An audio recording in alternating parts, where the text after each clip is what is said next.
Hello and welcome to the Power Pod. I'm your host, Matthew Cohen, and today I have the pleasure of being joined by Morné Mostert, who is the head of local government affairs at AfriForum. Morné, thank you very much for joining me today. How are you? No, good. Thanks, Matthew. And how are you doing? And thanks for being on the show. No, of course, it's my pleasure. I'm doing very well, thank you. So I actually wanted to speak to you about a very big win that AfriForum had recently. I see that you took the city of Cape Town to court regarding the water tariff model that it implemented.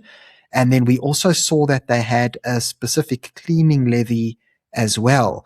Now, for those of us who don't live in Cape Town and haven't experienced this, could you explain what this tariff was and why AfriForum found it to be unlawful?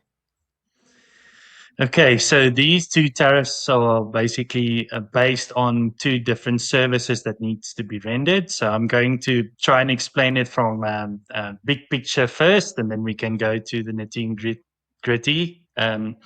A city cleansing as a service from a municipality, to have a clean environment, is a service that you cannot measure the appropriate amount that you need to pay or that you use as a consumer. So that's why there are certain services at the municipality that are non-revenue generating services, meaning you cannot measure the amount that you use. And for those services, that is why they are property rates within the South African municipal context. So for specifically for city cleansing, the usual way or the scientific way how it's measured usually is to be paid through property rates. So there's usually not a separate tariff for city cleansing. There could be in special circumstances, but in general, it's not a service that has its own specific section on your account. So for that reason, that's the one reason why I say if you're going to have a specific city cleansing levy, there needs to be something different or some special reason why you're implementing that, and it cannot be a levy that is continuous. Continuous. It might be for a specific year or financial year or two. So that's the one portion, is city cleansing levy, and we did have a success in city of Tshwane Metro as well in another court case regarding those specific services. Well, it said that is a service that needs to be paid for by the rates. And the second service was obviously water services delivery.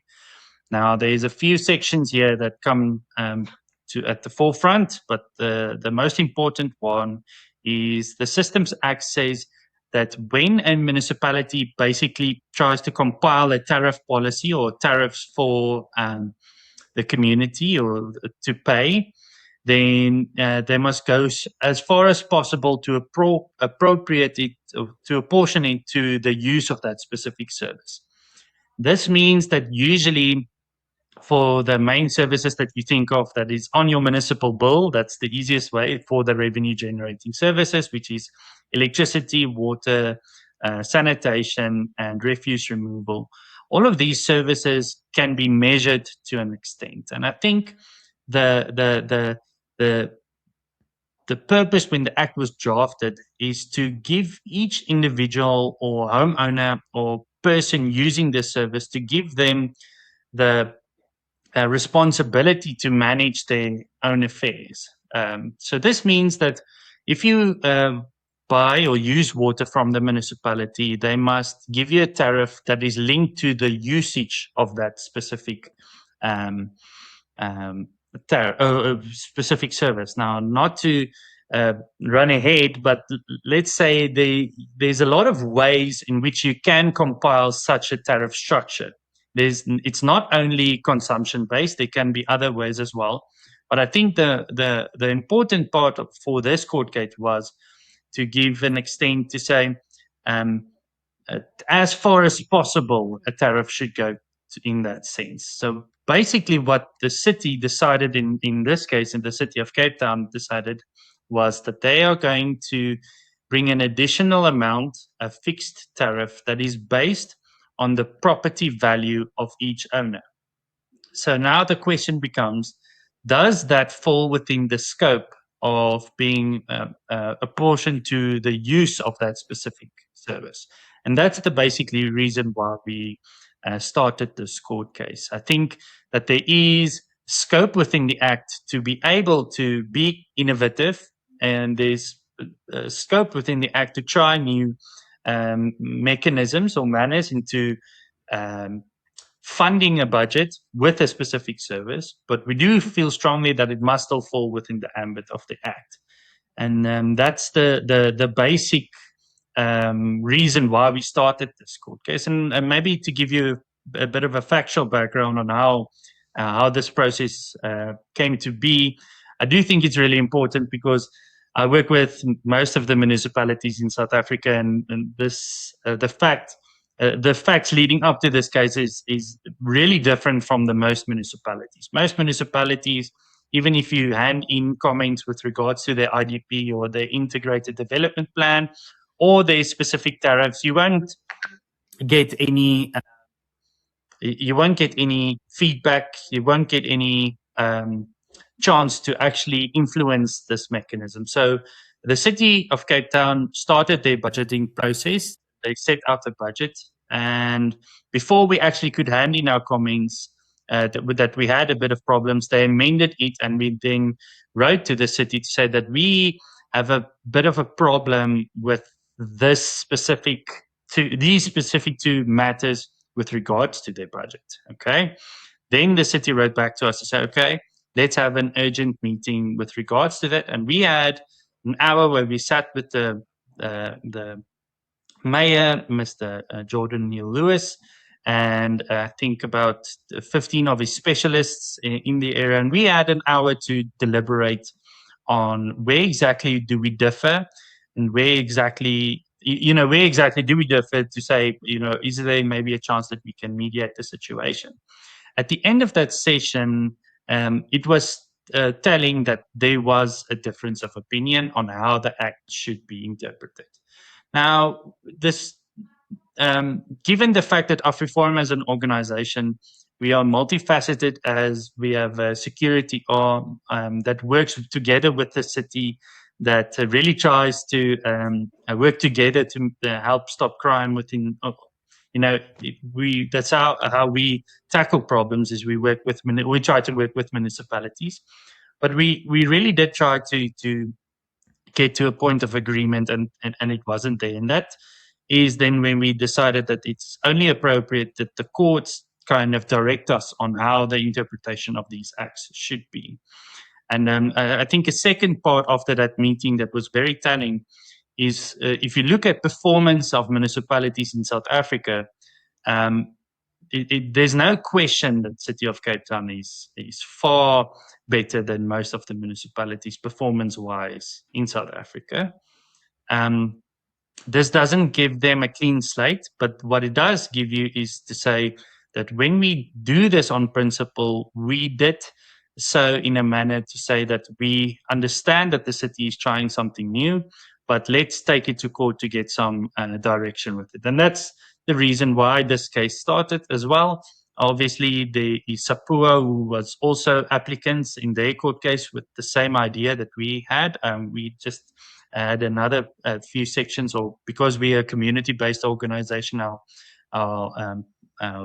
court case looked a bit maybe different, but in the general sense, we had the same idea on why such a tariff structure should not be implemented.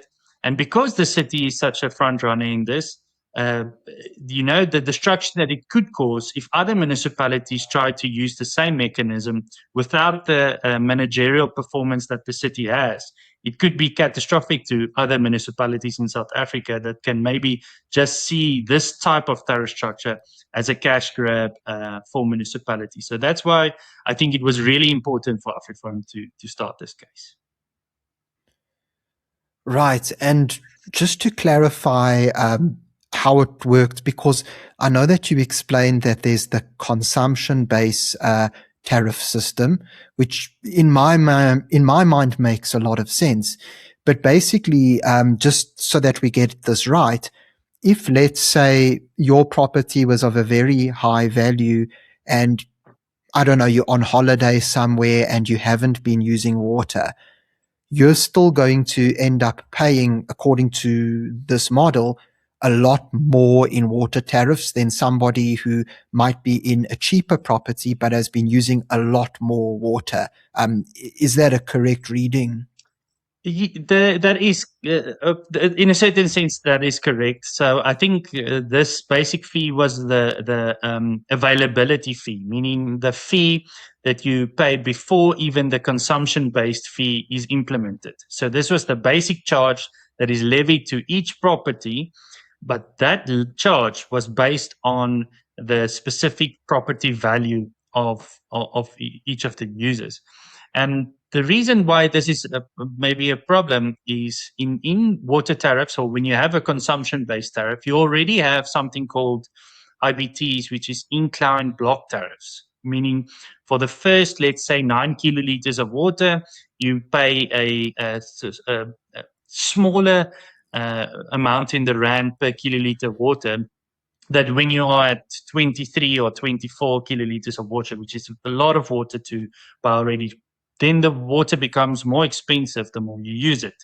So this is even before that package. It's before you have any consumption. Then there's this basic fee which goes up in the amount in rand for the amount that the value of your property. Now, once again, does this fall within the standard that the cost should be appropriated to, or as far as possible, appropriate to the use of that specific service? We did not think so, and the court also agreed with us that to say we do think that this is maybe a bridge too far or too far for this specific service, but it can have ramification on other services as well. We have seen I think it's the Mangaung Metropolitan Municipality that now also tried to use this property value as an additional charge on your refuse removal. So you see, that is where the effect of this type of tariff can come in, where it escalates the costs. And maybe Mitch can explain this in another way. In City of Cape Town, you have the property values that is because it's going economically well. You have that tend to have houses and their properties going up in an exceeding manner. But that what it happens is if your property value increases at a higher rate than, let's say, CPI, then all of your services will then go up at that same rate as well. So you have this impounding effect that if your house property value goes up, all of your services goes up. And I mean, this is then an extremely dangerous road if you start having tariffs have that compound effect, especially in South Africa's economy, which is already constrained. And I do believe everybody's already feeling the cost of diesel. So having these additional municipal costs is not going to help consumers at all. Now, of course, and I think you've just highlighted how important this case really is, because as you mentioned, not only do you have other potential tariffs and costs that could be applied as well, but there are other municipalities that are looking at the city of Cape Town and thinking, maybe this isn't such a bad idea to copy them, let them lead by example. But we did see that the court, as you mentioned, agrees with AfriForum's view. And I see that they said that this specific tariff model needs to end by the 30th of June. So just with regards to the tariffs that have already been paid, is there any sort of an order in place for the people to get their money back regarding the money they've already spent on this tariff? Well, for us, because we saw this kind of as it was a experimental case, or not experimental, it was a case where we needed to have clarity on how the law should be interpreted. We in our court case, we did not specifically ask for the repayment of funds. Why not? Excuse me. The reason is that the municipality had a funded budget, and I do think it would be irresponsible for us to say that City of Cape Town is like most municipalities in South Africa. And I do think that there's managerial structures in place to ensure that the funds are going in the right direction. Now, I think that's a general statement to make. But also because it was this legal question, we didn't think that it was appropriate to make it, backdate the implementation of this tariff. I think secondly, this matter was heard last year, December, and we would actually have liked if the city, even when if we succeeded, we wanted to have the city to have enough time to actually get their new budget and the new, let's say, bylaws in place correctly for the new financial year. Now the judgment did come a bit late, but I do think that they do have enough time to comply with the order, and they do have enough time to implement it for the new financial year, which was our original court case. We actually specifically asked that it be, implemented in July 2026. So for us, there's no, and the order has no implementation. I do understand that there is some of the political parties in City of Cape Town that now wants to go back to court to make it an order.